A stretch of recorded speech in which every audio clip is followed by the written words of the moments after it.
Yurdum yuvam, ay aziz kendimiz, azad abad, ay temiz kendimiz, güzel olur sana yani. Bakın ne şimdi. Ay, insanın ürəyi açılır. Siz bizim həyat. Mənə baxın necə baba təmizlətdirib. Bu nənənin gülləri. Özü əkir.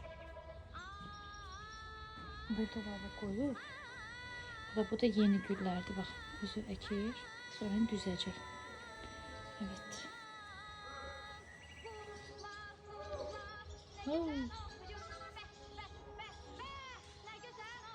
Bu da banan ağacı. Ama hiçbir zaman bananını yememişik. Svetofor gibi böyle kaldı orada. Neyse boş ver. Ay şükür. Gelmişik kentteyik.